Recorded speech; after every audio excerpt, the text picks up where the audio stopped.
வணக்கம் நேயர்களே, விவாத நேரம் நிகழ்ச்சிக்கு உங்களை அன்புடன் வரவேற்கிறோம். இன்று நாம் விவாதிக்கக்கூடிய தலைப்பானது அமைச்சரவையில் மாற்றம் உண்டு, ஏமாற்றம் இல்லை. முதல்வர் ஸ்டாலின் பேட்டியால் கிளம்பிய பரபரப்பு. அமைச்சர் உதயநிதியை துணை முதல்வராக அறிவிப்பதா? திமுக விவகாரத்தில் மூக்கை நுழைக்கும் அதிமுக என்ற தலைப்பில் தான் நாம் இன்று விவாதிக்க இருக்கிறோம்.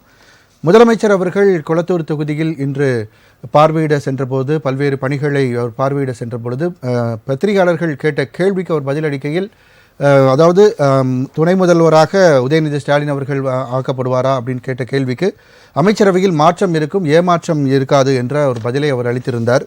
இதே போன்று ஏற்கனவே அவர் அமெரிக்கா செல்லும் முன்பதாகவும் இதே கேள்வி கேட்கப்பட்டது. அப்பொழுதும் மாற்றம் என்பதே மாறாதது என்ற ஒரு கருத்தையும் அப்போது தெரிவித்திருந்தார். இதையெல்லாம் வைத்து பார்க்கும் பொழுது மிக விரைவிலேயே உதயநிதி ஸ்டாலின் அவர்கள் துணை முதல்வராக ஆக்கப்படுவார் என்று அரசியல் நோக்கர்கள் மத்தியில் பேசப்படுகிறது. இந்த சூழ்நிலையில் அதிமுக தரப்பிலிருந்து திமுகவில் வேறு சீனியர் அமைச்சர்கள் யாருமே இல்லையா? அதாவது சங்கரமடம் என்று கலைஞர் அவர்கள் கூறுவார்கள், சங்கரமடம் போன்று திமுக இல்லை என்று கூறுவார். ஆனால் இன்று அது போன்றுதான் இருக்கிறது என்று ஜெயக்குமார் அவர்கள் கூறியிருக்கிறார். இதே போன்று எடப்பாடி பழனிசாமி அவர்களும் இதை தொடர்ந்து முதலில் தந்தை மகன், அதன் பிறகு படிப்படியாக ஒரு குடும்ப அரசியலாக இருக்கிறது என்று ஏற்கனவே இபிஎஸ் அவர்களும் கருத்து தெரிவித்திருந்தார்கள். இவ்வாறாக திமுகவின் ஒரு உட்கட்சி விவகாரத்தில் அதிமுகவும் மூக்கை நுழைக்கக்கூடிய ஒரு விஷயமாக இது பார்க்கப்படுகிறது. ஒட்டுமொத்தத்தில் உதயநிதி ஸ்டாலின் அவர்களை துணை முதல்வராக கொண்டு வருவதற்கு அது படிப்படியாக முதலிலிருந்தே காய் நகர்த்தப்பட்டிருக்கிறது என்பது அரசியல் நோக்கர்களின் ஒரு கருத்தாக இருக்கிறது. அதாவது ஒவ்வொரு முறையும் இந்த கேள்வி எழுப்பப்படுகிறது, சில முறை அமைச்சர்களால் கூறப்படுகிறது. அவ்வாறு கூறியதற்கு இறுதிக்கட்டமாக தற்பொழுது துணை முதல்வராக அவர் பதவியேற்கக்கூடிய நாட்கள் வெகு தொலைவில் இல்லை என்பது போன்ற ஒரு நிலை உருவாகி இருக்கிறது என்றே சொல்லலாம். அதை பற்றி தான் நாம் இன்று விவாதிக்க இருக்கிறோம். விவாதத்திற்கு செல்லும் முன் நமது விருந்தினர்களை வரவேற்போம். முதலாவதாக அரசியல் விமர்சகர் திரு ஜெயக்கண்ணன் அவர்கள் இணையம் வழியாக நம்மோடு இணைகிறார். அவரை வரவேற்போம். வணக்கம் சார். வணக்கம். வணக்கம். அரங்கில் நம்மோடு இணையும் திமுகவின் மாநில கொள்கை பரப்பு துணை செயலாளர் திரு கரூர் முரளி அவர்களை வரவேற்போம். வணக்கம். அதிமுகவின் திரு விஜயகுமார் அவர்களை வரவேற்கலாம். வணக்கம். பாரதிய ஜனதா கட்சியின் திரு ஹரிஹரன் ராஜா அவர்களை வரவேற்போம். வணக்கம். திரு கரூர் முரளி சார், இன்னைக்கு முதலமைச்சர் அவர்களுடைய அந்த பேச்சு எதை எதிர்பார்க்கலாம்? அதாவது அமைச்சரவையில் மாற்றம் அப்படிங்கும்போது ஏற்கனவே இருக்கக்கூடிய சீனியர் அமைச்சர்கள் அவங்க அந்த ஷஃபில் பண்ணப்படுமா, அல்லது அவர்களது சில அமைச்சர்கள் பதவி நீக்கம் செய்யப்பட்டு புதியவர்களுக்கு வாய்ப்பு அளிக்கப்படுமா? உதயநிதி ஸ்டாலின் அவர்கள் துணை முதல்வராக ஆக்கப்படுவாரா? இந்த கேள்வி தான் பொதுவாக எல்லார் மத்தியிலே இருக்குது. இன்று குளத்தூரில் நடைபெற்ற அரசு நிகழ்ச்சியில் கலந்து கொண்டு வருகை தருகிற பொழுது எங்கள் தலைவர் தமிழ்நாட்டு முதலமைச்சர் அவர்களை சந்தித்து பத்திரிகை நிருபர்கள் கேள்வி கேட்கிறார்கள். என்ன கேள்வி கேட்கிறார்கள் என்றால், தமிழ்நாட்டில் அமைச்சரவையில் மாற்றம் உண்டா? அதேபோல் துணை முதலமைச்சராக எங்கள் இளம் தலைவர் உதயநிதி ஸ்டாலின் அவர்கள் வருவார்களா என்று கேட்ட பொழுது மாற்றம் வரும் என்று எங்கள் தலைவர் அவர்கள் சொல்லியிருக்கிறார்.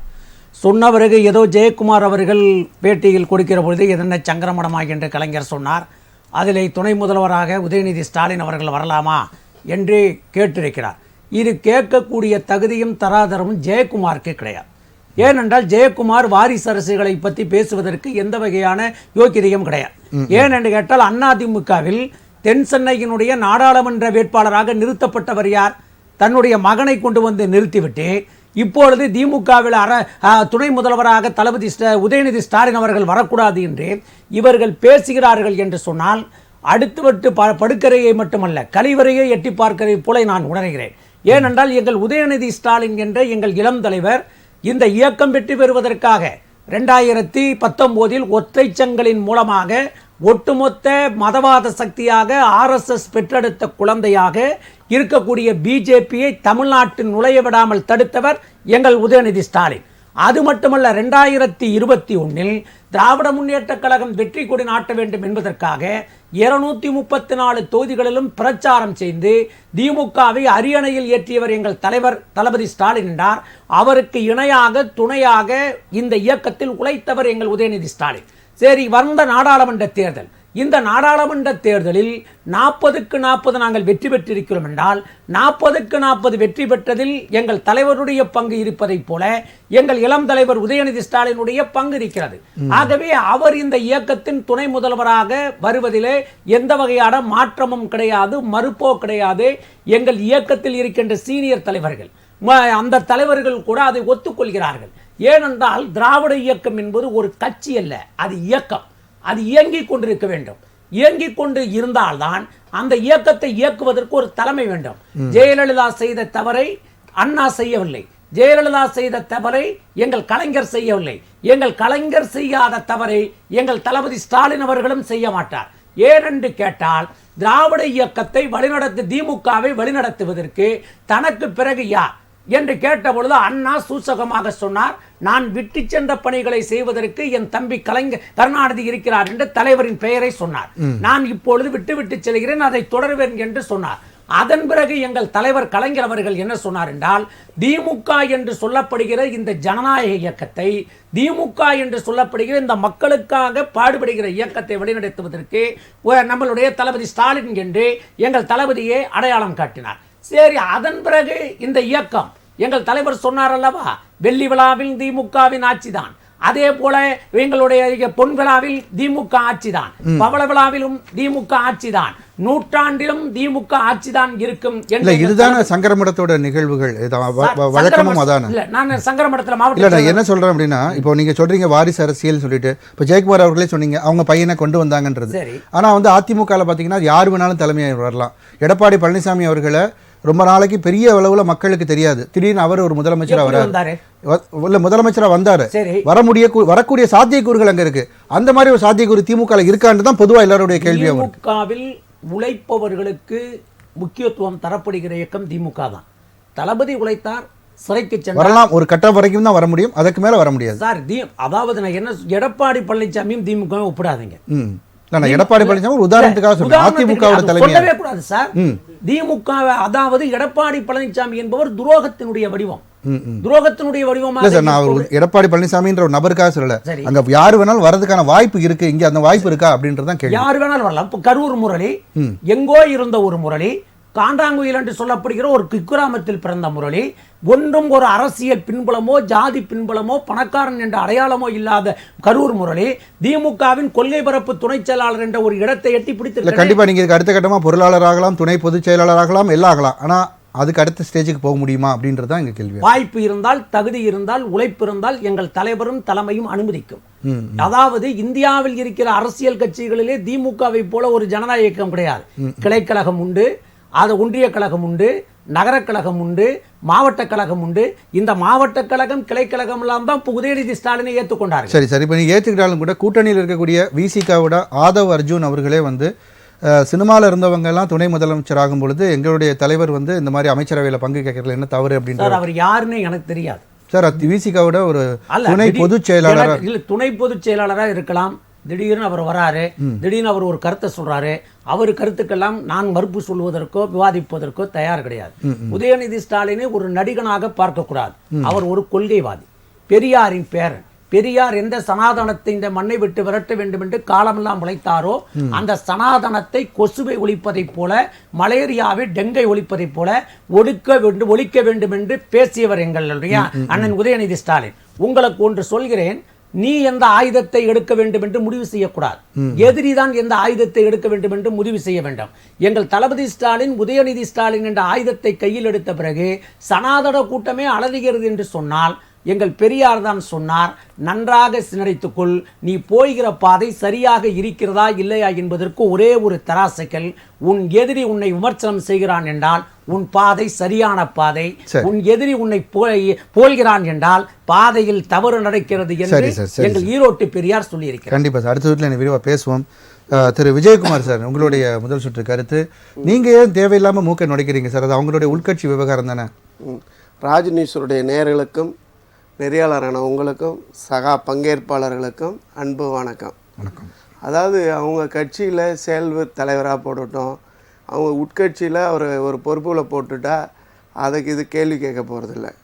ஒரு ஆட்சியில் துணை முதலமைச்சராக போட போகிறாங்கன்றதுக்காக வேண்டி போடுறாங்கன்னா அதை கேள்வி கேட்குற உரிமை பிரதான எதிர்கட்சி என்ற முறையில் எங்களுக்கு இருக்கிறது விமர்சனம் பண்ணுறது. வானத்திற்கு கீழும் மக்கள் அவங்களுக்கு மேண்டேட் கொடுத்துருக்காங்க சார், யார் வேணாலும் அவங்க தேர்ந்தெடுக்கலாம். வானத்திற்கு கீழும் மண்ணிற்கு மேலும் இருக்கின்ற அத்தனை பொருளும் பேசும் பொருள் தான். இது பேசும் பொருள், விமர்சனம் படாத பொருள் எதுவுமே கிடையாது. அதுக்கு நாங்கள் விமர்சனம் வைக்கிறோம். அண்ணன் பேசும்போது சொல்றாரு ஜெயக்குமார் ஜெயவர்தன் சொல்லிட்டு, அவருக்கு ஒரு வரலாறு தெரியாது. இன்னைய வரலையும் ஜெயவர்தனுக்கு வந்துட்டு அண்ணன் ஜெயக்குமார் போயிட்டு சீட்டு பொறிச்சு தலைவர் இது அம்மா கிட்ட கேட்கல, கட்சியாக முடிவு பண்ணி வேட்பாளராக நிறுத்துறது. இன்னைய வரலையும் தான் மகனுக்கு டென்ஷன் இல்லை. இதுவரையிலையும் போயிட்டு அவர் வந்து வேட்பாளராக அவர் வெற்றி பெற்ற போதும் சரி, இப்போ தோத்த போது கூட சரி, அவர் எங்கேயும் இறங்கி தன் மகனுக்காக இரட்டை இலைக்கு வாக்குகள் கேட்கல. அதை அவர் தெரிஞ்சுக்கணும். ரெண்டாவது, 1949 செப்டம்பர் 17 கொட்டுகின்ற மழைத்துளியில் ராபின்சன் பூங்காவில் பேரறிஞர் அண்ணா திராவிட முன்னேற்ற கழகத்தை இயக்கும்போது இந்த இயக்கத்திற்கு தலைவர் கிடையாது.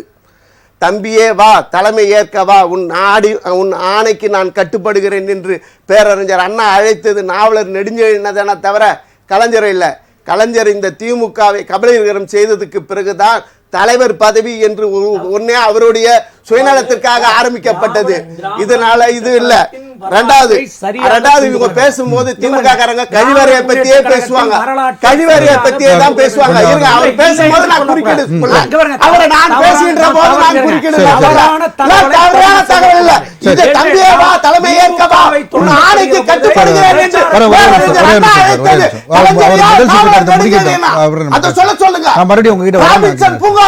திமுக கழகம் என்று ஆரம்பிக்கும் போது பேரறிஞர் அண்ணாவே பொதுச் செயலாளர் தான். தலைவர் பதவி பெரியாருக்காக அந்த பதவி அப்படியே இருக்கணும்னு சொல்லி இருந்தது. திமுகவுடைய ஜெயலலிதா அவர்களுக்கு தான் வந்து மக்கள் வாக்களிச்சாங்க. அதுக்கு பிறகு எத்தனை முதலமைச்சர் உங்க இதுல வந்தாங்க? ஓபிஎஸ் வந்தாரு, இடையில சசிகலா அவர்கள் வருவது போன்ற தோற்றம் இருந்தது. அவர் பேசுகின்ற போது கழிவறை என்றார். திமுக பேசுகின்ற போதெல்லாம் கரிவரையர் தான் சொல்லும். அதாவது வந்து இவர் இன்னைக்கு முதலமைச்சரா துணை முதலமைச்சரா ஆகணும் சொல்லிட்டு ஆசைப்படுகிறாரு. அந்த இவர் சேப்பாக்கம் சேகுவராய் என்று தொடர் எல்லாராலும் அதாவது எக்ஸ் வலைதளத்தில் சமூக வலைதளத்தில் பேசப்படுகின்ற அந்த சேப்பாக்கம் சேகுவரா தேர்தல்களில் வெற்றி பெற்றது பிறகு போய் ஆய்வு செய்தது கழிவறையே தான். அதே போல பொதுக்குழுவில் ஜெயின் பீட்டர்ஸ் அதாவது பச்சைப்பன் கல்லூரிக்கு எதிர்த்த மாதிரி திமுகவினுடைய பொதுக்குழு நடக்கும் போது கூட திமுகவினுடைய தலைவர் முதலமைச்சர் அவர்கள் சொன்னார், செல்போன் எங்க வேணாலும் போவோம், உங்க கழிவறைக்கும் பெட்ரூமுக்குள்ளுக்கு தான் வரல அப்படின்னு சொல்லிவிட்டு இந்த கழிவறையை பற்றியே பேசுறது திமுகவினுடைய இது வாடிக்கையாவே வச்சுக்கிட்டு பேசின்னு இருக்கிறாங்க. அதாவது வந்து சார், அதில் அந்த கட்சியில் சீனியாரிட்டியாக அதாவது மூத்த நிர்வாகிகள் எவ்வளோ பேர் இருக்கிறாங்க. அவங்களுக்கு துணை முதலமைச்சர் கொடுங்கன்றோம். ஏன் அப்படி கொடுக்கணும்னு சொல்கிறோம்? எவனோ ஒருத்தன் கைலாங்கடையில் ஒரு கோப்பையை வாங்கின்னு வந்து வச்சுட்டு மாற்றுத்திறனாளிக்கான உலக கோப்பையில் கிரிக்கெட் போட்டியில் நான் வெற்றி பெற்று விட்டேன்னு சொல்லிவிட்டு ஒரு கோப்பையை கொண்டு வந்து முதலமைச்சர்கிட்டையும் இதே இவருடைய உதயநிதி ஸ்டாலின்கிட்டையும் கொடுத்து ஏமாத்துறான்ற போது அதெல்லாம் வருது. ஒரு துணை முதலமைச்சர் ஆகிட்டு இது அனுபவத்தை கற்றுங்க, எல்லாத்தையும் பண்ணிக்கோங்க வாங்கன்னு சொல்றதுல எதிர்கட்சி சொல்றதுல என்ன தப்பு இருக்கு? இது ஆயிடக்கூடாது. கார் ரேஸ் நடத்துறதுக்கு 40 கோடி ரூபாய் வேக வேகமா நடத்த முற்படுகிறாரு அவரு. இதே விளையாட்டு போட்டியில இதுவரை என்ன செய்தி இருக்குது? விளையாட்டு போட்டியில செஸ் சார் இப்போது திருவள்ளூர் மாவட்டத்தில் ஞாயிற்றுக்கிழமை நடக்க வேண்டிய போட்டி திங்கட்கிழமை நடக்கும் என்று அறிவித்து விட்டுட்டு போயிட்டு திருவள்ளூர் மாவட்டம் அவருக்கு தெரியுமா தெரியாதா தெரியாது. எல்லாரும் பேரண்ட் பிள்ளை பெற்றோர்களும் அதில் கலந்து கொண்ட சிறார் சிறுமிகள் எல்லாம் போய் இருக்கிறாங்க திங்கட்கிழமை. ஆனால் ஞாயிற்றுக்கிழமை முடிஞ்சு வச்சுட்டு சொல்லிட்டு அறிவிப்பு சொல்றாங்க. இப்படி விளையாட்டு துறையில் குளறுபடிகள் நடக்குது. எந்த கிரிக்கெட் சார் 1 ஓவர் 2 ஓவரில் மேட்ச் நடக்குது, கேட்டால் 5000 டீம் 6000 டீம் நடக்குதுன்னு சொல்லிட்டு கிரிக்கெட் போட்டியை கேவலப்படுத்துது இந்த திமுக அரசு.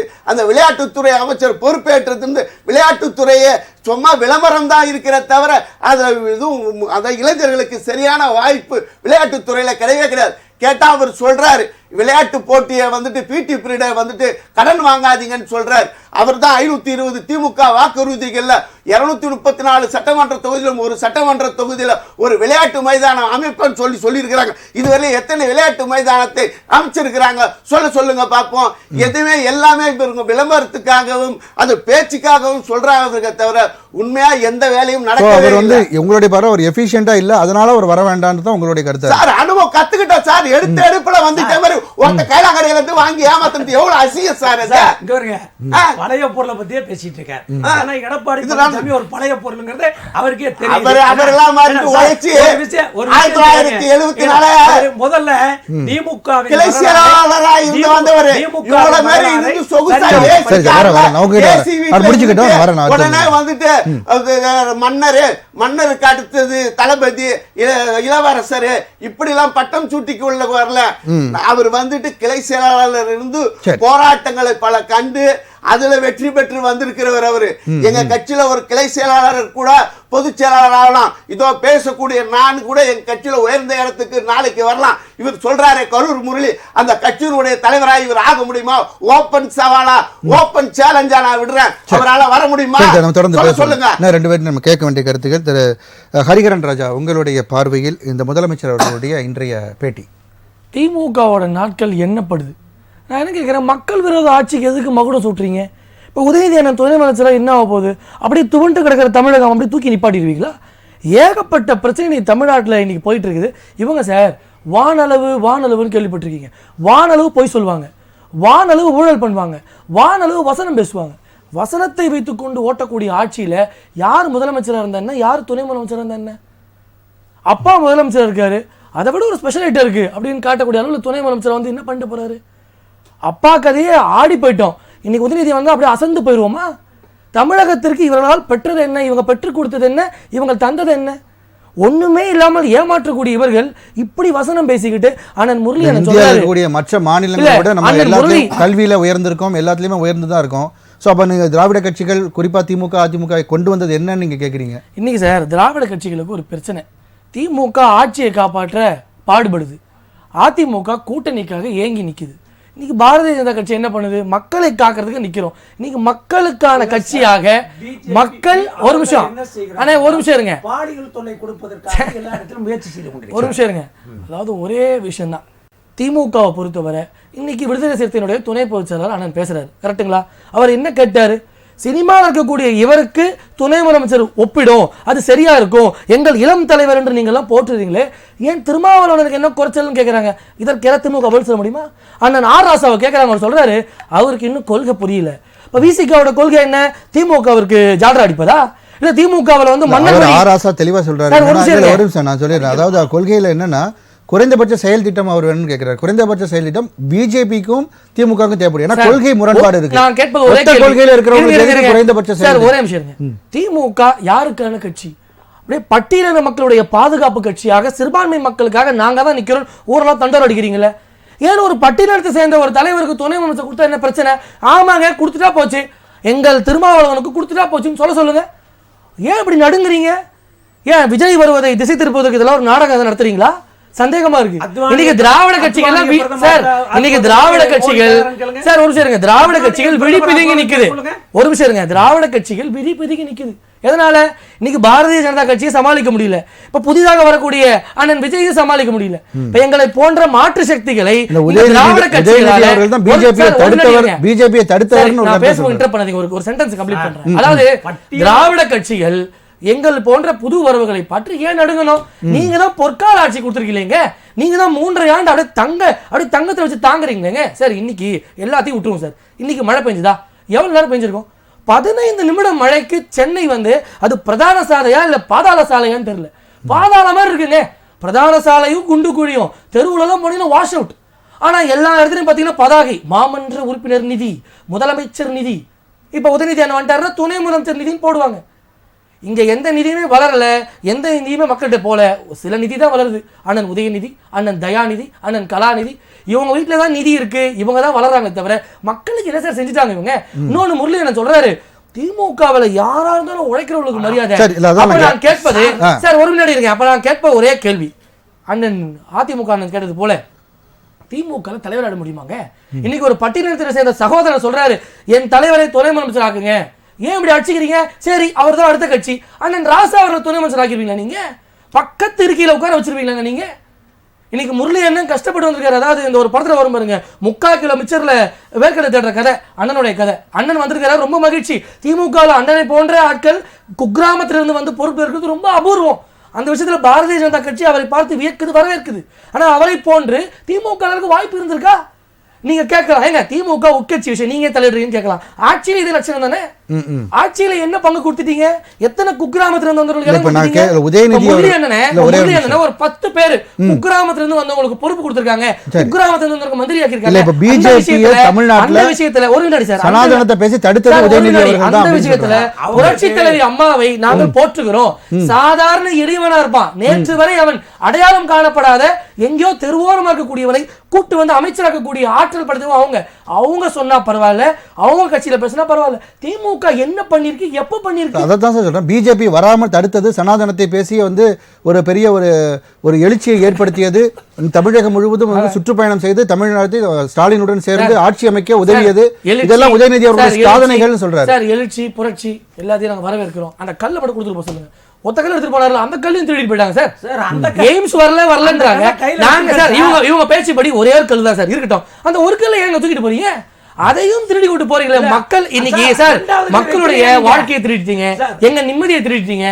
மொத்தத்துல தமிழ்நாடே சூறையாடி ஒரே விஷயம் இருக்கு சார். தாத்தா கருணாநிதி, அப்பா ஸ்டாலின், மகன் உதயநிதி 3 பேர் சேர்ந்து அப்படியே திருப்புங்க. நமக்கு நாமம் போட்டது தான் மிச்சமே தவிர இவர்களால் நடந்தது ஒண்ணுமே கிடையாது. இதை சொல்லும்போது தர்க்கம் பண்ணுவாங்க. அதாவது சார் ஏதோ ஒரு 4 விஷயம் ஒரு துரும்ப கிள்ளி போட்டு தர்க்கம் பேசினா தமிழக மக்கள் பார்ப்பாங்க. ஒண்ணுமே செய்யாம நான் அதை பண்ண, நான் இதை பண்ண, நான் அப்படியே வீட்டுல வளைச்சிருவேன், தமிழ்நாடு அப்படியே கொண்டு வந்துருவேன். சார் நான் கேட்பது ஒரே கேள்விதான், முறை ஆட்சி வர போறீங்களா இல்ல முறை ஆட்சி வந்திருக்கீங்களா? எத்தனை வருஷமா ஆட்சி இருக்கீங்க? கிட்டத்தட்ட 30 ஆண்டு கால ஆட்சி, திராவிட ஆட்சி 2026 நிச்சயம் வரும், பாடுபடுங்கன்னு எப்படி சொல்றீங்க? அதற்கு கொஞ்சம் கூட ஒரு யோசனை இருக்காது உங்களுக்கு? என்ன செயல் திட்டம் இருக்கு உங்ககிட்ட? நான் கேட்பது சார் ஒரே விஷயம் சார், மத்தவங்களுக்கு குறை சொல்றது திமுக நிப்பாட்டணும். குறையோடவே இருக்கக்கூடிய ஒரு தமிழகத்திற்கு பிடித்த நோயாக திமுக இருக்கிறது. சரி சார், நம்ம தொடர்ந்து பேசலாம் சார். திரு ஜெயகண்ணன் சார், அதாவது இப்போ உதயநிதி ஸ்டாலின் அவர்கள் வந்து வர்றது ஒரு கட்சியோட தலைவராக வந்தால் பரவாயில்ல, இப்போ முதல்வராக வரும்போது, துணை முதல்வராக வரும்போது அதை பற்றி எல்லாரும் பேசக்கூடிய ஒரு தார்மீகம் இருக்கு அப்படின்னு சொல்றாங்க.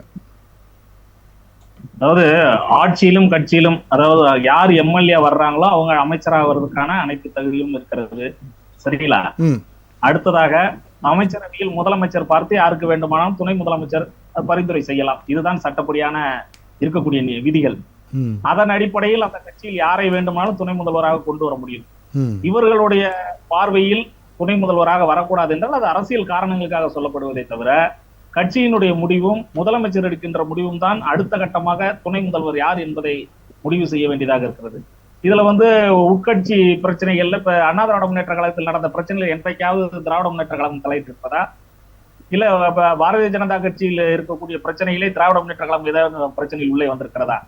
ஆளுங்கட்சி என்கின்ற போது அமைச்சரவையை மாற்றி அமைப்பதும் புதிய அமைச்சர்களை உருவாக்குவதும் முதலமைச்சருடைய பணிகளில் ஒன்று. அதன் அடிப்படையில் இன்றைக்கு உதயநிதி ஸ்டாலின் அவர்களை துணை முதல்வராக கொண்டு வருவது என்பது திராவிட முன்னேற்ற கழகத்தினுடைய கொள்கை முடிவை தவிர மற்ற கட்சிகளை கேட்க வேண்டிய அவசியம் இல்லை. ஒன்று. இன்னொரு, உதயநிதி ஏற்கனவே சட்டமன்ற உறுப்பினராக சிறப்பாக செயல்படுகின்ற காரணத்தினாலும், அடுத்ததாக அமைச்சர் பொறுப்பேற்றதுக்கு பிறகு அவருடைய செயல்பாடுகளின் காரணமாகவும், இன்னொன்று கட்சிக்கு அவர் ஆற்றுகின்ற பணியையும் பார்க்கிறார். இதையெல்லாம் கூர்ந்து கவனித்து அடுத்த கட்ட தலைவராக உருவாக்கப்படும் பொழுது திராவிட முன்னேற்ற கழகத்தின் பொதுக்குழு உறுப்பினர்களும் மற்ற கட்சி நிர்வாகிகளும் ஒத்துக்கொள்ள வேண்டுமே தவிர அண்ணா திராவிட முன்னேற்ற கழகம் பாரதிய ஜனதா கட்சியும் மற்றவர்களும் ஒத்துக்கொள்ள வேண்டிய அவசியம் இல்லை. இன்னொன்னு, நான் அதுல என்ன செய்தியை சொல்றேன்னா, திராவிட முன்னேற்ற கழகத்தில் ஏற்கனவே மூத்தவர்கள் இருக்கிறார்கள் சொல்லுகின்ற சூழலில் உதயநிதி ஸ்டாலின் அவர்கள் வரும்பொழுது மூத்த அமைச்சர்களை பதவி நீக்கம் செய்துவிட்டு புதிதாக அமைச்சர்களை உருவாக்க வேண்டும் என்பது நம்முடைய இளம் தலைமுறையின் கோரிக்கையாக நான் வைக்கிறேன். என்ன காரணம்னா, திரு உதயநிதி ஸ்டாலின் அவர்கள் வரும்பொழுது அவருக்கு இணையான வயதுள்ள அமைச்சர்களை உருவாக்குகின்ற பொழுதுதான் அவருக்கு அடுத்த கட்டமாக கட்சியிலும் ஆட்சியிலும் பணி செய்ய ஏதுவாக இருக்கும். அதை விடுத்துவிட்டு கலைஞர் காலத்தில் அமைச்சராக இருந்தவர்களை எல்லாம் நீங்கள் ஆட்சி குறிப்பில் வைத்திருக்கின்ற பொழுது ஏற்கனவே திரு ஸ்டாலின் அவர்களையே பல கேள்விகள் கேட்கக்கூடிய மூத்த அமைச்சர்கள் உதயநிதி ஸ்டாலினை கண்டிப்பாக அதற்குரிய மரியாதையோடு நடத்த மாட்டார்கள் என்பது என்னுடைய பார்வை. அந்த காரணத்தினால் மூத்த அமைச்சர்களை முதலமைச்சர் அவர்கள் உடனடியாக அவர்கள் நீண்ட காலம் இருந்த காரணத்தினால் அவர்களுக்கு ஓய்வு கொடுத்துவிட்டு புதிதாக அமைச்சர்களை உருவாக்க உதயநிதி ஸ்டாலினோடு பணியாற்றுவதற்கு இளம் அமைச்சர்களை, இதுவரை வாய்ப்பில்லாத புதிய உறுப்பினர் சட்டமன்ற உறுப்பினர்கள் வாய்ப்பு கொடுக்க வேண்டும். மூத்த அமைச்சர்களை நீக்கினா அப்படின்னா கட்சியில வந்து ஏதாவது ஒரு உட்பூசல் வர்றதுக்கான வாய்ப்புகள் இருக்கு இல்லையா?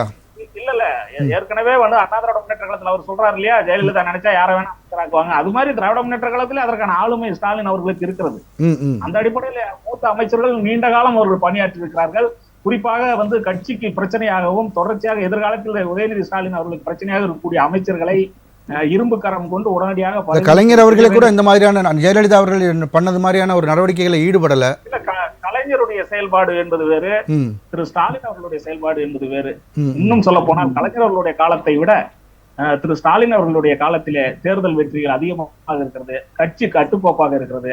அவர் அடிப்படையில் பார்க்கின்ற பொழுது ஒரு 10-15 அமைச்சர்களையாவது பதவி நீக்கம் செய்துவிட்டு புதிய சட்டமன்ற உறுப்பினர் அமைச்சர்களாக கொண்டு வரும் பொழுது உதயநிதி ஸ்டாலின் அவர்கள் துணை முதல்வராக வரும்போது அதற்குரிய இந்த கருத்தை நம்ம சொல்லும் பொழுது கலைஞர் அவர்களோட இப்ப வெற்றி அதிகமா இருக்குன்னா இப்ப எதிரிகள், அதாவது எதிர்கட்சிகள் ரொம்ப வீக்கா இருக்கு அப்படின்ற மாதிரி வந்து ஒரு கருத்து சொல்றாங்க. அது ஸ்டாலின் அவர்களுடைய பலமா அல்லது எதிர்கட்சிகள் ரொம்ப வீக்கா இருக்கு அப்படி எடுத்துக்கணுமா?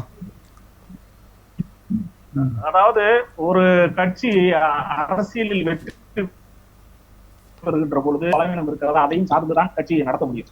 அதன் அடிப்படையில் பார்க்கும்போது எதிர்கட்சிகளாக இருப்பவர்கள் பலவீனமாக இருப்பதற்கு காரணம் திரு ஸ்டாலின் கிடையாது, அரசியல் சூழல் தானே தவிர அதன் அடிப்படையில் உடனடியாக இந்த முடிவு என்பது முதலமைச்சர் அவர்களுடைய பரிந்துரையை தவிர மற்ற கட்சிகளுக்கு அவசியம் இல்லை. திரு கரூர் முரளி சார், அதாவது அவங்க சொல்றது வந்து என்னன்னா, இப்போ நீங்கள் நான் ஏற்கனவே அவர்கிட்ட கேட்ட ஜெயக்கிரன் அவர்கிட்ட கேட்ட கேள்விதான், எஃபிஷியன்சி இல்லை, அது துணை முதல்வர் வரும்போது தமிழகத்திற்கு பாதிப்பு வரக்கூடிய ஒரு விஷயம் இருக்குது, அதான் எஃபிஷியண்ட்டாக இருக்கக்கூடிய வர தலைவர்கள் வைங்களேன் அப்படின்ட்டு நாங்கள் சஜஸ்ட் பண்ணுறோம் அப்படின்றது அவங்க கருத்தாக இருக்குது. சரி, புரட்சித் தலைவர் எம்ஜிஆர் அவர்கள் மறைந்தார். மறைந்த பிறகு அந்த கட்சியினுடைய தலைவராக வந்தது யார்? ஜெயலலிதா வந்தார். நீங்கள் மூத்தவர்களுக்கு தான் முக்கியத்துவம் தர வேண்டும் என்றால் நடமாடும் பல்கலைக்கழகம் நாவலர் வந்திருக்க வேண்டும். இல்லை என்றால் ஆர்.எம். வீரப்பனை நீங்கள் அங்கீகரித்திருக்க வேண்டும். இல்லை என்றால் பண்டூட்டி ராமச்சந்திரன் அவர்களை நீங்கள் ஒத்துக்கொண்டிருக்க வேண்டும். ஆனால் ஜெயலலிதாவை தான் அதிமுகவின் பொதுச் செயலாளர் என்று நீங்கள் ஏன் அங்கீகரித்தீர்கள் என்றால் மக்கள் ஏற்றுக்கொண்டார்கள். ஆகவே ஜெயலலிதா அம்மையார் அவர்களை நீங்கள் முதலமைச்சராகவும் கட்சியினுடைய தலைவராகவும் நீங்கள் ஏற்றுக்கொண்டீர்கள். அதே போலதான் எங்களுடைய இளந்தலைவர் உதயநிதி ஸ்டாலின் அவர்களை தொண்டர்கள் ஏற்றுக்கொண்டார்கள், நாட்டு மக்கள் ஏற்றுக்கொண்டார்கள். அதனால் அவர்களுக்கு துணை முதல்வர் பதவி தருவதில் உங்களுக்கு என்ன சங்கடம் என்பதுதான் என்னுடைய கேள்வி. 2 கேள்வி எனக்கு என்னன்னு கேட்டால், அண்ணன் விஜயகுமாராக இருந்தாலும் ஹரிகரசுதனாக இருந்தாலும் ரொம்ப வேகப்பட்டு எங்களை பேசினார்கள். விஜயகுமாரை கூட நான் என்னவென்று கேட்டீர்கள் என்று சொன்னால், எங்கள் இளம் தலைவர் உதயநிதி ஸ்டாலினை போல பெருந்தன்மையாக கொஞ்சம் அவரை விட்டு விடுகிறேன். ஆனால் நான் ஹரிகரனை விட முடியாது. கொள்கை ரீதியாக நாங்கள் எதிரி. ஏதோ பட்டியல் இனத்தை சார்ந்த ஒருவரை துணை முதல்வர் ஆக்கிவிட வேண்டியதானே என்று அவ்வளவு ஆவேசப்பட்டாரே. உங்கள் கட்சிகளே பட்டியலின மக்களுக்கு என்ன நிலைமை? இந்திய நாட்டினுடைய முதல் குடிமகள் என்று சொல்லப்படுகின்ற பட்டியலினத்த மக்கள் இனத்தை சார்ந்த முர்மு அவர்கள் ஜனாதிபதியாக இருக்கிறார். அந்த ஜனாதிபதியாக இருக்கிற அந்த அம்மையாரை மக்களவை புதிய நாடாளுமன்றம் திறக்கப்பட்ட பொழுது ஏன் நீங்கள் அழைக்கவில்லை? பட்டியலினத்தை சார்ந்தவர் என்பதனால் அழைக்கவில்லையா, இல்லை விதவை என்பதனால் அழைக்கவில்லையா என்ற சந்தேகம் எனக்கு இருக்கிறது. 2வது, ஏதோ இவர்கள் பட்டியலின மக்களை தூக்கி நிறுத்தியதைப் போல பிஜேபி நாங்கள் தூக்கி நிறுத்தாததைப் போல நீங்கள் இந்த நாட்டில் வந்து எங்கள் மீது குற்றச்சாட்டு சொல்கிறீர்கள் அல்லவா? நான் கேட்குற மழை இன்னைக்கு எவ்வளோ சார் பெஞ்சுது? பிஜேபினா பொய்னா பிஜேபி. நானும் இந்த சென்னை நகரத்தில் தான் பைக்கில் தான் அது வரேன். மழை பெஞ்சது, எங்கேயாவது ஒரு செட்டு தண்ணி இருந்துச்சா? ஆனால் இவர் வந்த இடத்துல மட்டும் தண்ணி ஏதோ பொங்கி வந்தது, பிரளயம் வந்ததை போல, ஆந்திராவில் வந்ததை போல பேசுறாரு. ரோடு இல்லைன்னு கத்துறீங்களே. சென்னை விஷயத்துல மக்கள்கிட்ட விடுறது சார், தண்ணி இருக்கா இல்லையான்றது நம்ம சில இடங்கள்ல நம்ம வந்து சொல்ல முடியாது. சரி, எல்லாம் போய் சார், சென்னையில எவ்வளவு வெள்ளம் வந்துச்சு, எவ்வளவு நேரத்துல தண்ணி வடிஞ்சது, நீங்க சென்னை உங்களுக்கு தெரியும். சரி வேணாம், ரோடு இல்லைன்னு வருத்தப்படுறீங்களே.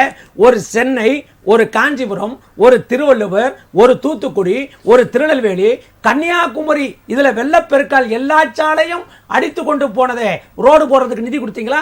எங்களுடைய நெடுஞ்சாலைத்துறை அமைச்சர் ஏவா வேலு நேத்தி பேட்டி கொடுத்திருக்கிறார். 5 பைசா கூட தரவில்லை.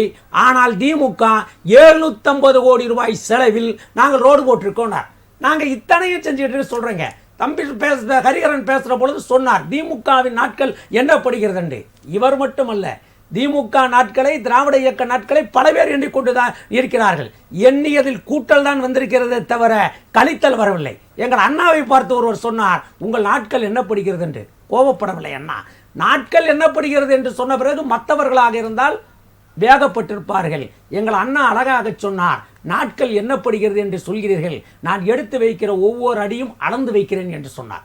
ஆகவே அந்த நாட்கள் எண்ணப்படுகிற காரணத்தால் எங்கள் தலைவர் ஆட்சி நடத்துவது நாட்டு மக்களுக்கு நல்லாட்சி கொடுக்க வேண்டும் என்று ரொம்ப கவனத்தோடு நாங்கள் நடத்திட்டு இருக்கிறோம். சரி, எங்க அண்ணன் விஜயகுமார் சொன்னார். ஆனா எங்க உதயநிதி அண்ணனுக்கு வந்த ஒரு பெருந்தன்மை எடப்பாடிக்கு இல்லை. அதான் எனக்கு வருத்தம். தீநகரில் தியாகராயர் நகரில் தியாகராய அரங்கில் ஒரு கூட்டம், ஜனநாயகத்தை பற்றி ஒரு புத்தக வெளியிட்ட விழாவில் எங்கள் தளபதி, எங்கள் இளம் தலைவர் சொல்லுகிறார். என்ன சொன்னார் தெரியுமா? அண்ணன் எடப்பாடி பழனிசாமி அவர்களே மீண்டு வாருங்கள் என்கிறார். எங்கே இருந்து மீண்டு வர வேண்டும்? திமுக ஜனநாயக போர்க்களத்தில், தேர்தல் என்ற ஓடுகளத்தில் திமுக முதலிடத்தில் ஓடிக்கொண்டிருக்கிறது. பின்னால் திரும்பி பார்த்தால் இரண்டாவது இடத்தில் அதிமுகவும் அதை ஒட்டி பிஜேபியும் வருகிறது. முந்தி விடுவோம் என்று சொல்கிறார்கள். அது நான் சொல்லவில்லை. நாடாளுமன்றத்திலே மாட்சிமிதங்கிய பிரதமர் மோடி அவர்களே என்ன சொன்னார்? தமிழ்நாட்டில் பல இடங்களில் நாங்கள் இரண்டாவது இடத்திற்கு வந்து விட்டோம், நாங்கள் வளர்ந்து விட்டோம் என்கிறார். அப்ப எங்கள் அண்ணன் உதயநிதி ஸ்டாலின் என்ன சொல்கிறார்? மீண்டு வாருங்கள் என்று சொல்வது என்னவென்று கேட்டால், அண்ணன் எடப்பாடி பழனிசாமி தமிழ்நாட்டில் அதிமுக திமுக தான் இருக்கணும், வேற யாரும் வரக்கூடாதுன்றது தமிழ்நாட்டினுடைய நிலை அதுதான். எதிர்கட்சி ஆளும் கட்சி இந்த இடத்தில் திராவிட இயக்கம் தான் இருக்கும். இன்னும் சொல்ல போனால் எடப்பாடி பழனிசாமியினுடைய நிலைமையை மட்டும் கொஞ்சம் யோசித்து பார்க்க வேண்டும். மீண்டும் வாருங்கள் என்று சொல்கிறார் என்றால் என்னவென்றால், இரண்டாவது இடத்திற்கு மீண்டும் வாருங்கள் என்று சொல்வது மட்டுமல்ல, பிஜேபியிடம் இருந்து நீங்கள் மீண்டு வாருங்கள் என்று சொல்கிறார். ஏன் என்று சொன்னால், இப்படி கழகம் இல்லாத ஒரு தமிழ்நாட்டை பிஜேபி காரன் உருவாக்க வேண்டும் என்று நினைத்தால், தமிழ்நாட்டில் பிஜேபி இல்லாத ஒரு தமிழ்நாட்டை, ஆர்எஸ்எஸ் இல்லாத ஒரு தமிழ்நாட்டை, மதவாத சக்தி இல்லாத ஒரு தமிழ்நாட்டை மண்ணில் மீட்டெடுக்க வேண்டுமானால் இரண்டாவது இடத்தில் எடப்பாடி பழனிசாமி தான் இருக்க வேண்டும். அதிலே மாற்றம் கிடையாது. நான் சொல்றேன், எல்லாரும் ஒரு கொள்கையை சொன்னார்கள். கேபிட்டலிசம் என்றார்கள், கம்யூனிசம் என்றார்கள். எம்ஜிஆர் மட்டும்தான் சொன்னார், உங்கள் கட்சியின் கொள்கை என்னவென்று கேட்டபோது அண்ணாயிசம் என்று சொன்னார். நல்லதோ கெட்டதோ அண்ணாவை முன்னிலைப்படுத்தி தான் ரெண்டு இயக்கம் தமிழ்நாட்டில் வளர்ந்து கொண்டிருக்கிறது. ரெண்டு பேரும் போர்க்குரல் கொடுப்போம். அண்ணா கேட்ட மாநில சுயாட்சிக்கு போடுவோம், அண்ணா கேட்ட சமூக நீதிக்காக போராடுவோம். ரெண்டு பேரும் போராடினால் மத்திய அரசாங்கம் செவி சாய்க்க வேண்டும். இப்பொழுது ஒரே நாடு ஒரே தேர்தலின் மூலமாக அண்ணா கொடுத்த மாநில சுயாட்சிக்கு ஒரு பெரிய ஆபத்து வந்திருக்கிறது. ஓகே சார், இப்போ பவள விழா நடந்தது. அதற்கு அடுத்த நாள் மிகப்பெரிய அளவில் ஒரு கூட்டம் நடைபெற்றது அறிவாலயத்தில்.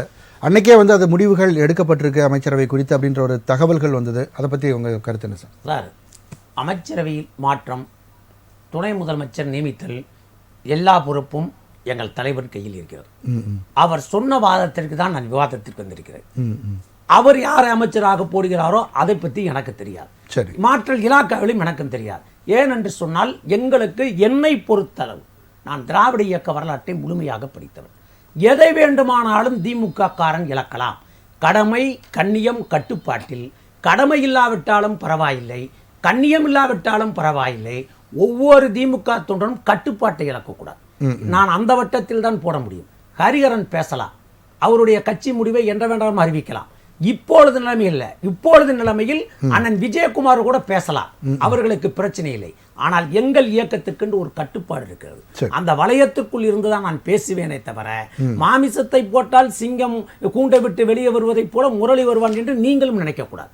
நான் என் நிலையில் இருந்து வெளியே வரமாட்டேன். எனக்கு கட்டுப்பாடு முக்கியம். சரி சார், தொடர்ந்து பேசலாம் சார். சார், இப்போ எடப்பாடி அவர்கள் தொடர்ந்து சொல்கிறாங்க, அவர் சார் தெளிவாக சொல்கிறாங்க, எங்கள் கட்சியோட விவகாரம், நாங்கள் யாரை வேணாலும் தேர்ந்தெடுப்போம், தலைவர் யாரை சொல்கிறாங்களோ அவங்க தான் வருவாங்க, அதுதான் எங்களுடைய நிலைப்பாடு. அதாவது நான் முதல் சுற்றில் நான் பேசும்போது எல்லாத்துக்கும் விளக்கமாக பதில் சொல்லியிருக்கேன். அண்ணன் பேசும்போது சொல்கிறார், ஆடு நினையுது என்று ஓனாய் கவலைப்பட்ட கதையா.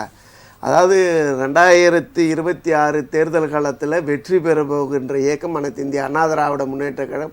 எங்கள் பொதுச் செயலாளர் புரட்சி தமிழர் எடப்பாடியார் தான் தமிழகத்தினுடைய முதலமைச்சராக ஆக போகிறார். இன்னும் இல்லை, பேசும்போது குறிக்கல புரட்சி தமிழர் சொல்லாதீங்க. இல்ல, அது இல்ல, சத்யராஜ் கோல்ச்சிப்பார், அது புரட்சி தமிழன், இது தமிழர். அதாவது புரட்சி தமிழர் நாங்க சொல்லியிருக்கிறோம், புரட்சி தமிழர் தான். அதனால இவர் சொல்றாருன்றதுக்காக நாங்க மாத்திக்க முடியாது. இல்ல, புரட்சி தமிழர் தான் எங்களுடைய இது, நாங்க சொல்லியிருக்கிறோம். நான் சொல்ற ஒரு தொண்டன் புரட்சி தமிழர் என்னுவேன், அவரு எங்களுடைய இதே தெய்வம் எல்லாமே நாங்க சொல்லுவோம். எங்க கட்சி அனைத்து இந்திய அண்ணா திராவிட முன்னேற்ற கழகத்தினுடைய பொதுச் செயலாளர் தெய்வமா வணங்கக்கூடியவர்கள் தொண்டர்கள் நாங்க. ரெண்டாவது என்னமோ இவங்களுக்கு தான் என்னமோ வெற்றியை மக்களே பரிசளி 2011 இருந்து 2019 வரை தோல்வியை பரிசாக பெற்ற இயக்கம் தானே திமுக. தோத்து தானே இருந்திருக்கிறீங்க. இன்னைக்கு என்னமோ வெற்றி பெற்றதுனால வெற்றி உங்களுக்கே உங்க கூடயே இருந்துட போறது இல்லை. உங்களுடைய மக்கள் விரோத போக்கு, மக்களுக்கு எதிர்ப்பான மக்களுடைய மனநிலை இன்னைக்கு மாறி இருக்கிறது. எங்களுடைய மகளிர் அமைப்புகள் இன்றைக்கு வள்ளுவர் கோட்டத்தில் ஒரு மகத்தான ஒரு பயங்கரமான ஒரு மகத்தான ஒரு போராட்டத்தை கையில் எடுத்து அந்த போராட்டம் மக்கள் மனதில் பேசப்படுகின்ற ஒரு பேசும் பொருளாக ஆகியிருக்கிறது. அந்த அளவுக்கு வந்துட்டு எங்களுடைய தாய்க்குலங்கள் தான் எப்பவுமே வெற்றியை நிர்ணயிக்கிறவங்க அனைத்து இந்திய அண்ணா திராவிட முன்னேற்ற கழகம். அந்த அளவுக்கு தாய்க்குலங்கள் வீதிக்கு இறங்கி இன்னைக்கு நியாயத்தை கேட்டு போராட்டம் பண்ணியிருக்காங்க. போராட்டம் அதெல்லாம் 2026 வாக்கா மாறும். ரெண்டாவது என்ன சொல்கிறாரு அண்ணன் வந்துட்டு, இங்கே தமிழ்நாட்டில் என்னதான் தேசிய கட்சிகள் உருண்டாலும் பிறண்டாலும் தமிழ்நாட்டினுடைய வீதிகளில் தேசிய கட்சிகளுக்கு இடமே கிடையாது. அவங்க என்னதான் முகமூடிகள் வேற போட்டுக்கொண்டு வந்தா கூட தமிழ்நாட்டு மக்கள் இந்த விஷயத்துல ஒத்து போயிருவீங்க. திராவிட மண்ணு சார் இது வந்துட்டு அடுத்த வாட்டி அனைத்து இந்திய அண்ணா திராவிட முன்னேற்ற கழகம் தான் வெற்றி பெற போகிறது. இதுல எந்தவித மாற்று கருத்து இல்ல. அதைத்தானே வந்து உதயநிதி ஸ்டாலின் அவர்கள் சொல்லியிருக்காங்க. நீங்க வந்து இப்போ சில இடங்கள்ல 2வது இடத்துல கூட பிஜேபி வந்திருக்கு, மீண்டும் வாருங்கள்னு ஒரு அரசியல் நாகரிகத்தோட அவர் பேசியிருக்காரு. நீங்க அதை ஏத்துக்காம ஆடு நினைது போனாய் சொல்லுங்க. எதுவுமே கிடையாது சார். நாங்க வெற்றி பெறுவோம் சார். நீங்க அது 2011 இருந்து 19 வரையும் தோக்கலையா, அதுக்கப்புறம் எழுச்சி கொடுக்கலையா? அதே போல நாங்கள் வந்து இப்போது தோற்றிருக்கோம். நாங்கள் மீண்டும் ஜனநாயக நாட்டில் தேர்தல் காலத்தில் ஒரு கட்சி தோக்கிறது வெற்றி பெறுறதெல்லாம் இயல்பு தான். அது நாங்கள் வெற்றியை நோக்கி பயணம் செய்கிறோம். நாங்கள் வெற்றியை நிச்சயம் எங்களுக்கு வந்து மக்கள் இவர் சொல்றாரு கூட்டணிக்காக காத்திருக்கீங்கன்ற ஒரு ஹரிஹரன் வந்து முதல் சுற்றிலே அவர் சொல்றாரு. சார் தமிழ்நாட்டில் வந்துட்டு நாங்கள் அனைத்து இந்திய அண்ணா திராவிட முன்னேற்ற கழகம் 2014 தனிச்சு நின்று ஜெயிச்ச வரலாறு எங்களுக்கு உண்டு. திமுகவுக்கு மட்டும்தான் 1960 ஜெயலலிதா அவர்கள் இருந்த காலகட்டங்கள் இன்றைய வரலையும் திமுகவுக்கு தான் கூட்டணி தேவைப்படுகிற தவிர கூட்டணி பலம் இருக்கு வேணும். இன்று எங்களுக்கு வந்துட்டு கூட்டணியை திமுகவிலேயே சலசலப்புகள் ஏற்பட ஆரம்பிச்சிருச்சு. அண்ணன் பேசும்போது அவர் வந்து ஒரு மாநிலத்தினுடைய இது பேசுறாரு, திமுகவை சார்ந்தவர் ஆதவ அர்ஜுனன் யாருன்னே தெரியலன்னு சொல்றாரு. இதே அவர் திமுகவுக்கு ஆதரவா பேசியிருந்தாருன்னா அவருக்கு தெரிஞ்சிருக்கும் போல இருக்கு. அவர் ஜனநாயக நாட்டில் ஏழ்கின்ற ஒரு இயல்பான கேள்வியை கேட்கிறார். அதாவது ஆதவ அர்ஜுனன் மாநில துணைப்பட விசிகா அவர் பேசின பேச்சுக்காக வேண்டிதான் ராசா வந்து ஒரு அறிக்கையை கொடுத்திருக்கிறார், கண்டன அறிக்கையை கொடுத்திருக்கிறார். அப்படி கொடுத்துருக்குறாங்க. அதாவது திமுக கூட்டணி வந்து சலசலப்பு ஏற்பட்டுச்சு. அதனால அங்க வந்துருன்றீங்க. அங்க வந்துட்டு பிளவுகள் ஏற்படுறதுக்கு 2026 இல்ல அதிமுக அவங்க விடுதலை சிறுத்தைகள் சொல்றது தெளிவா அமைச்சரவையில பங்குன்னு சொல்றாங்க. அதிமுக அதற்கான சாத்தியக்கூறுகளே இல்லைன்னு சொல்லிட்டீங்க. அப்ப உங்க கூட்டணிக்கு எப்படி வருவாங்கன்னு அதாவது திமுக கூட்டணியில் இருக்கிறவங்களுக்கு அடுத்த ஆப்ஷன் வந்துட்டு அதிமுக தான். வேற எதுவும் இது பண்ண மாட்டாங்க. ஏன்னா 2026 நடக்க போற தேர்தல் எடப்பாடியாருக்கும் முக ஸ்டாலினுக்கும், திமுகவா அதிமுகவா, அதிமுக விஸ் திமுக, இதுதான் போட்டியே தவிர இதுல பாரதிய ஜனதா வந்துரும், இதுல போய் இவங்க திமுக காரங்க பிரச்சாரம் பண்ணி அப்படிலாம் வாக்குகளை கேட்க முடியாது. அதனால நடக்க போறது வந்து அனைத்து இந்திய அண்ணா திராவிட முன்னேற்ற கழகத்துக்கும் திராவிட முன்னேற்ற கழகத்துக்கு தான் தேர்தல். கண்டிப்பா சார். உங்களுக்கு சான்ஸே இல்லை அப்படின்னு சொன்னால் சனாதனத்தை வந்து இன்னும் அதிகமாக பேசக்கூடிய உதயநிதி அவர்கள் துணை முதலமைச்சராக வந்துட்டாங்கன்னா இன்னும் பிஜேபிக்கு வந்து மிகப்பெரிய ஒரு பின்னடைவு ஏற்பட சாத்தியக்கூறு இருக்கா? மாண்புமிகு முதலமைச்சருக்கு ஒரு சின்ன வேண்டுகோள். அமைச்சரவை மாற்றம் உண்டு, ஏமாற்றம் இல்லைன்னு சொல்லியிருக்காரு. நாங்கள் விட்டு எதிர்பார்க்கறது ஆட்சி மாற்றம் உண்டு, ஏமாற்றம் இல்லைன்னு சொல்லிட்டாருன்னா தமிழக மக்களுக்கு அதை விட ஒரு சந்தோஷமான செய்தி இன்னைக்கு கிடையாது. அதை மாற்றி சொல்லியிருக்கிறாரு. அதை மாற்றி சொல்லணும்னு சொல்லி பாஜக கேட்டுக்குது. இன்னொன்று, அதிமுகவும் சரி திமுகவும் சரி இன்னைக்கு பாஜகவை தொடர்ந்து விமர்சனம், பாஜகவை பற்றி தொடர்ந்து விமர்சனம். எதனால? இன்னைக்கு அண்ணன் சொல்றாரு பட்டியலின மக்களுக்கு என்ன செய்தி இருக்கு பாஜக. இன்னைக்கு ஒரு நாடாளுமன்ற தேர்தலில் நிற்கிறாரு. அவர் வெற்றி வாய்ப்பை இழந்தாலும் அவருக்கு மத்திய இணையமைச்சர் கொடுத்து தமிழகத்தினுடைய பிரதிநிதியாக யாரை கொடுத்துருக்கோம்? அண்ணன் டாக்டர் எல் முருகன். அவர் ஒரு பட்டியலத்தை சேர்ந்தவர். திரௌபதி முர்மு அம்மா கதையை சொல்லிட்டு இருக்கிறாங்க. முர்மு அம்மா எங்கேயாவது அப்ஜெக்ஷன் சொன்னாங்களா, இல்லை எங்கேயாவது செய்தியில் பேசினாங்களா? ஆனால் இன்னைக்கு விடுதலை சிறுத்தையை சேர்ந்த ஒருவர் ஓப்பன் ஸ்டேட்மெண்ட் தராரு, ராஜா அண்ணன் பேசுறது தப்பு. ஏன் சினிமாவில் இருக்கவங்களை நீங்கள் இவ்வளோ போற்றும்போது எங்கள் தலைவர் ஏன் பின்தள்ளுறீங்க, நாங்கள் துணை முதலமைச்சர் ஆனால் என்னன்னு சொல்லி இன்னைக்கு அவங்க வந்து வருத்தத்தை தெரிவிக்கிறாங்க. அதுபோல் வருத்தங்களை தெரிவித்த காட்சியை காட்ட முடியுமா உங்களால்? அதனால் திமுக காரங்க அதிமுக காரங்களுக்கு ஒரே விஷயம்தான். இன்னைக்கு திமுகவுடைய விஷயமே என்ன சார், விழா நடத்துவாங்க சார், பவழ விழா, முப்பெரும் விழா. இந்த விழா எதுக்கு நினைக்கிறீங்க? இதுக்கு மக்களுக்கு என்ன பயன் நினைக்கிறீங்க? முப்பெரும் விழா வருவாங்க, நான் திமுகவின் அடிமை, நிகழ்ச்சி முடிஞ்சிச்சு. அடுத்து பவழ வைங்க, நான் திமுகவின் கொத்தடிமை, நிகழ்ச்சி முடிஞ்சிச்சு. இது மாதிரி பேசி நான் திமுக விசுவாசி, நான் திமுக அடிமை, நான் திமுக கொத்தடிமைன்னு பேசுறது தான் ஒரு நிகழ்ச்சியா? அது விழா என்பது நான் கேட்பது சார் ஒரே விஷயம் சார், மக்கள் பெற்ற பயன் திமுகவால ஒன்றுமே இல்லாத போது ஒரே ஒரு செகண்ட் சார், ஒரு செகண்ட் நாங்க இருங்க விழா பத்தி பேசுவோம். அண்ணே ஒரு நிமிஷம் இருங்க, அண்ணே ஒரு நிமிஷம் இருங்க, அண்ணே ஒரு நிமிஷம் இருங்க, அண்ணே ஒரு நிமிஷம் இருங்க. தமிழன் விழாமல் இருக்கதான் அந்த விழா எடுக்கிறாங்க. விழாமல் இருக்க வேண்டும். ஒரே வினாடி அண்ணன் சொல்றது ஒரே விஷயம் தான். பாரதி சரி அண்ணன் விழா பண்ணணும்னு சொல்லிட்டாரு. பாரதிய ஜனதா கட்சியும் ஒரு விழா பண்ண தயார். திமுகவிற்கு மூடு விழா பண்ணுவதற்கு பாரதிய ஜனதா கட்சி இன்னும் கொஞ்ச நாள் தான் வெயிட் பண்ணி பாருங்க. காலமும் காட்சியும் இவர்களை கொண்டு வந்து நடுத்தர நிப்பாட்டும். இன்னொன்னு அண்ணன் விஜயகுமார் சொல்றாரு, தமிழ்நாட்டில் இருக்கக்கூடிய வீதியில எல்லாம் பிஜேபிக்கு இடம் இல்லை, எங்களுக்கு வீதியில இடம் வேணாங்க, மக்கள் மனதில் இடம் வேணும்னு சொல்லி இன்னைக்கு மக்களை நோக்கி பாரதிய ஜனதா கட்சி சென்று கொண்டிருக்கிறது. எங்க சக்தியை நீங்க தடுக்கவே முடியாது. மக்கள் எங்களை ஏற்கிறாங்க சார். திமுக அதிமுக சரிவர ஆட்சி செய்திருந்தால், சரிவர கட்சி நடத்தியிருந்தால் அவங்க எங்க பக்கம் வராங்க?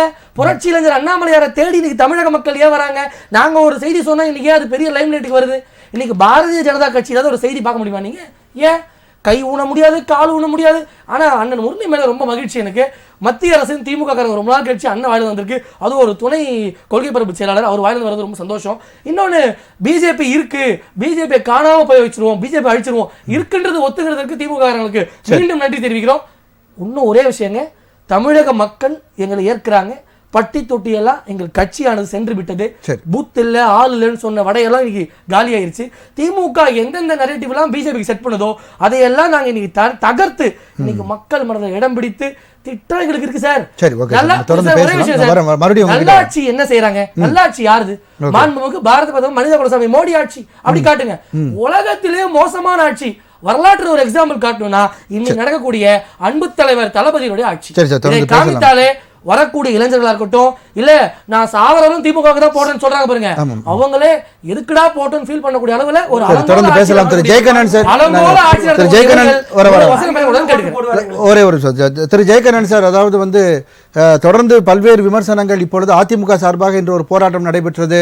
அது மட்டுமல்லாமல் வந்து போதை வஸ்துகள் அதிகமாக புழக்கத்தில் இருக்கிறது என்பது போன்ற விஷயங்கள் இருக்கும்பொழுது இதை திசை திருப்பும் விதமாக இதை ஒரு பேசுபொருளாக ஆக்க வேண்டும் என்பதற்காக செய்யப்படுகிறது என்று அரசியல் நோக்கர்கள் தரப்பில் கூறப்படுகிறது. உங்களுடைய பார்வை? இல்ல, அதற்கான அவசியம் இல்லை. என்ன காரணம் அப்படின்னா, எதிர்கட்சிகள் வந்து தொடர்ச்சியா வந்து போராட்டங்கள் அறிவிச்சு பண்ணிக்கிட்டு இருக்கிறது எல்லாமே நடந்துட்டு தான் இருக்கு. இன்றைக்கு நேற்றல்ல, எதிர்கட்சிகள் யார் வந்தாலும் அவங்களுடைய பணிகளை செய்வாங்க. இன்னும் சொல்ல போனா அண்ணா திராவிட முன்னேற்றங்களை இன்னும் சிறப்பா செய்யணும் அந்த பணிகளை. ஏற்கனவே அவர் பிஜேபி வந்து தமிழ்நாட்டுல பெரிய அளவுல நாங்க ரீச் ஆயிட்டோங்கிறதெல்லாம் அவர் மாற்றணும்னா அண்ணா திராவிட முன்னேற்றங்களை அதற்கான முயற்சி எடுக்கணும். நான் சொல்லக்கூடிய செய்தி என்னன்னா, இந்த துணை முதல்வர் இந்த காலமாக பேசப்படுகிற செய்தி தான். இன்னும் சொல்ல போனா கடந்த ஒரு 6 மாதத்துக்கு முன்பே கூட முதல்வர் பதவி கொடுப்பதாக சொல்லி இருந்தார்கள். அது வந்து இப்ப என்னன்னா, கட்சியினுடைய முடிவு இன்னும் சொல்ல போனா ஆளுகின்ற முதலமைச்சர் அவர்களுடைய முடிவாக இருக்கிறது. இந்த செய்தியை பொறுத்தவரை இதில் வந்து திரும்ப திசை திருப்ப வேண்டிய அவசியம் இல்லை. நான் ஏற்கனவே சொன்னது போல திராவிட முன்னேற்ற கழகத்தின் ஆட்சி என்பது இன்னும் ஒரு 1.5 ஆண்டு காலம் இருக்கிறது இந்த பீரியடு. அப்படி இருக்கும்போது அவர்களுடைய முடிவு என்பது முதலமைச்சருக்கு துணையாக துணை முதலமைச்சர் கொண்டு வருவது என்பது அவர்களுடைய முடிவு. அதை யாரு கொண்டு வரணுங்கிறது முதலமைச்சர் தான் முடிவு பண்றாரு. அந்த அடிப்படையில் இன்றைக்கு கட்சியில் இருக்கக்கூடிய மற்ற நிர்வாகிகளும் தொண்டர்களும் ஏற்றுக்கொள்ளப்பட்ட தலைவராக திரு உதயநிதி ஸ்டாலின் அவர்கள் இருக்கிறார். அந்த காரணத்தால் அவருக்கு துணை முதல்வர் கொடுக்கப்படுகிறது. நான் சொல்வதெல்லாம் என்னன்னா, கட்சியினுடைய திராவிட முன்னேற்ற கழகத்தினுடைய கொள்கைகளையும் மற்ற ஏற்கனவே இருந்த அதனுடைய பாரம்பரியத்தையும் குலைக்கும் விதமாக சில பேர் பார்த்தீங்கன்னா, அத அவர் சொன்னார் பாத்தீங்களா, ஹரிஹர சுதனா, அவர் சொன்ன அடிமைகள் கொத்தடிமைன்னு பேசுறாங்க இல்லையா திராவிட முன்னேற்ற கழகத்துல. அந்த மாதிரியானது அவர் சொல்றது நியாயமான கருத்து. என்ன காரணம்னா, ஒரு திராவிட முன்னேற்ற கழகத்துல இருக்கும் சுயமரியாதை இயக்கத்தின் சொல்லப்பட்ட காலம் போய் இன்னைக்கு நாங்க வந்து கொத்தடிமைகள்னு ஒரு மூத்த அமைச்சரே நான் இன்பநிதியை முதலமைச்சர் ஆக்கணும் அப்படின்ற மாதிரியான விஷயங்கள்லாம் பேசும்பொழுது அதைத்தான் நான் என்ன சொல்றேன்னா, இதை ஒரு சேர என்னன்னா முதலமைச்சர் ஸ்டாலின் அவர்களையும் கொச்சைப்படுத்துகிறார்கள். அடுத்த கட்டமாக இருக்கக்கூடிய துணை முதல்வர் வரக்கூடிய வாய்ப்பு இருக்கக்கூடிய உதயநிதி ஸ்டாலின் அவர்களையும் கொச்சைப்படுத்துகிறார்கள். அதாவது குடும்ப உறுப்பினர்களை தொடர்ச்சியாக பொதுவெளியில் பேசுவது என்பது தவறானது. அந்த மூத்த அமைச்சர்கள் யாரா இருந்தாலும், கட்சி நிர்வாகிகள் யாரா இருந்தாலும் இன்றைக்கு முதலமைச்சர் அவர்கள் மீது நடவடிக்கை கட்சி ரீதியாகவும் எடுக்க வேண்டும். ஆட்சி பொறுப்பில் இருக்கக்கூடிய அமைச்சரவையில் இருந்தும் அவர்கள் எல்லாம் நீக்கப்பட வேண்டும். என்ன காரணம் அப்படின்னா, தொடர்ச்சியா வந்து திராவிட முன்னேற்ற கழகத்திற்கு எதிரான கருத்துக்களை அவர் வந்து அமைச்சரவையிலேயே சொல்றது, பொது வெளியில சொல்றது. ஒரு மூத்த அமைச்சர் வந்து கலைஞர் அமைச்சரவையில் இருந்தவர், நாங்க வந்து திரு ஸ்டாலின் அவர்களுடைய அமைச்சரவையில் இருக்கிறோம், அடுத்து உதயநிதி ஸ்டாலின் அமைச்சரவையிலும் இருப்போம்னா அவருடைய இதைத்தான் ஸ்டாலின் அவர்களே ஒரு வாட்டி குறிப்பிட்டார் மேடையில, எனக்கு காலையில எந்திக்கும் போது என்ன பிரச்சனை எங்க கட்சியில இருந்து வருதுன்னு தெரியல அப்படின்றது. அவர் ஒரு 30 வயதோ 40 வயதோ நினைக்கிற கலைஞர் அமைச்சரவையிலேயே பொறுப்பில் வகித்தவருன்னா அவருக்கு என்ன ஏஜ் இருக்கும்? சரி சரி சார், உங்க நிறைவு கருத்தை நீங்க சொல்ல விரும்புவதை சேர்த்து சொல்லிருங்க சார். நான் சொல்ல விரும்புவது ஒண்ணுதான், அதாவது உதயநிதி ஸ்டாலின் அவர்களுடைய செயல்பாடுகளை பொறுத்து துணை முதல்வர் ஆனால் இன்னும் கூட அந்த ஆட்சிக்கு வந்து வலுவான ஒரு அடுத்த கட்ட தலைமையாக இருப்பார். இன்னொன்னு கட்சியிலும் அந்த இளம் ரத்தம் பாய்ச்சப்படும். ஏற்கனவே அவர் ஹரிகரத சொல்ல நாங்க இளைஞர்கள்லாம் நிறைய வந்துட்டோம், அண்ணாமலை தேடி வந்துட்டோம்னு சொல்றாங்க இல்லையா. அடுத்து திரு விஜய் அவர்கள் அரசியல் ரீதியா அதையெல்லாம் முறியடிக்கணும்னா இப்ப உதயநிதி அவர்கள் வர வேண்டியது அவசியமா இருக்குன்னு சொல்றீங்க. இளம் ரத்தம் பாய்ச்சப்படுவது வேண்டும். அது வெறுமனே கட்சி ரீதியாக மட்டுமல்லாமல் ஆட்சியிலும் அமைச்சரவையை மாற்ற வேண்டும். பொதுவாக நான் என்ன சொல்றேன்னா, இளம் ரத்தம் என்பது வெறுமனே நாங்க வந்து பேசிட்டு மூத்த அமைச்சர்களே வச்சிருக்கிறது கிடையாது. திரு ரஜினி அவர்கள் சொன்னது போல மூத்த அமைச்சர்கள்லாம் வந்து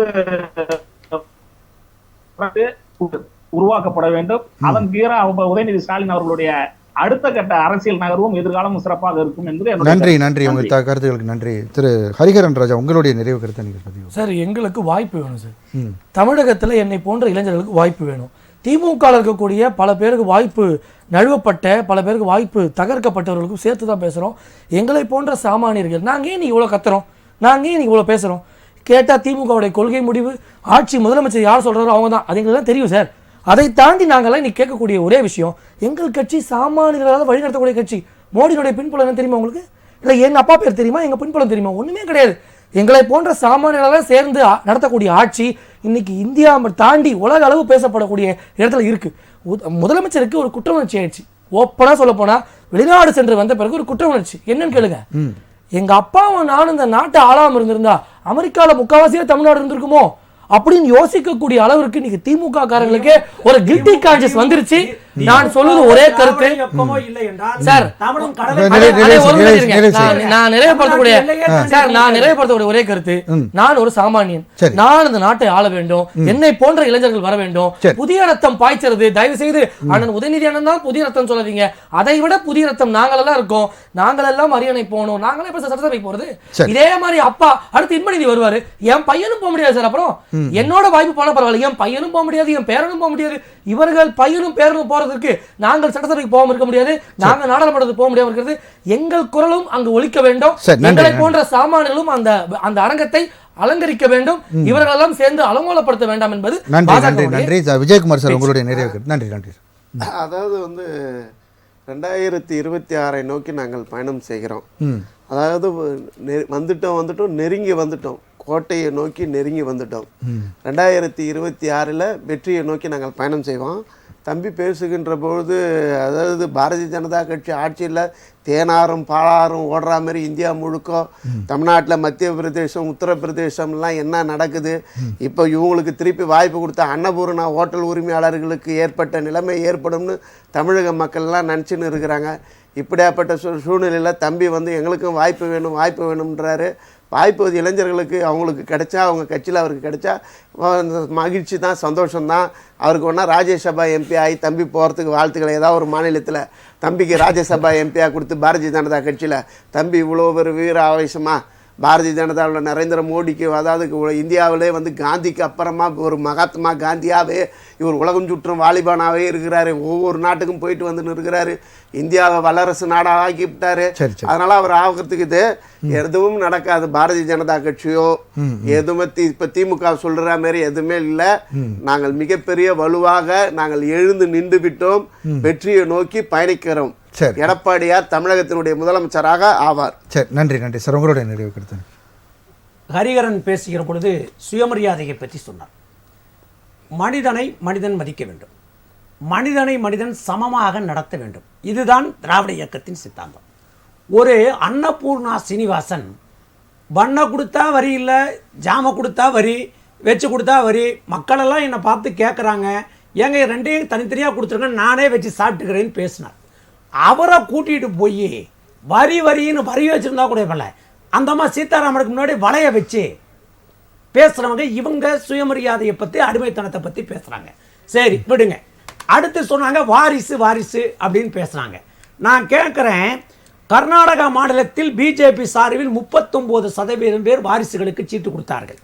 அதே போல மகாராஷ்டிரத்தில் 42%, அதே போல பீகாரில் 43%, பஞ்சாபில் 62% அவர்களுடைய வாரிசுகளுக்கு கொடுத்தார்கள். சரி, இது இந்திய அளவு. தமிழ்நாட்டு அளவு வருவானால் இவர்கள் பிஜேபி காரன் வாரிசு வேண்டாம் என்கிறார்களே, உடனே கூப்பிட்டு யாரை, ஐயா ராமதாஸை கூப்பிட்டு உங்கள் மகன் வாரிசு அன்புமணியை முன்னிறுத்தாதீர்கள் என்று சொல்லட்டும். வேண்டாம், வாரிசே வேண்டாம் என்று சொல்கிறாரே என் அண்ணன் எடப்பாடி, அவர் உடனே பிரேமலதாவை கூப்பிட்டு பிரேமலதா உங்கள் மகனை நீங்கள் முன்னிலைப்படுத்த வேண்டாம் என்று சொல்லட்டும். நாங்களும் வாரிசை முன்னிலைப்படுத்தவில்லை. இவர்கள் பேசுவது எப்படி இருக்கிறது என்றால், கழுகு கருணைமலை பொழிவதைப் போல, வல்லூர் வாஞ்சகீதம் பாசுவதைப் போல, மானை அடித்து விட்டு விழுங்கிவிட்டு வந்து புலி அகிம்சையை பற்றி உபதேசம் செய்வதைப் போல இவர்கள் வாரிசு வாரிசு என்று உபதேசம் செய்து கொண்டிருக்கிறார்கள். 100 ஆண்டுக்கும் திமுக ஆட்சி தமிழ்நாட்டில் இருக்கும். நன்றி, வணக்கம். நன்றி நன்றி சார். இன்று விவாதத்தில் பங்கு பெற்ற விருந்தினர்கள் அனைவருக்கும் நன்றி. மீண்டும் ஒரு விவாத நேரம் நிகழ்ச்சியில் சந்திப்போம் நேயர்களே. நன்றி, வணக்கம். விஜயகுமார்.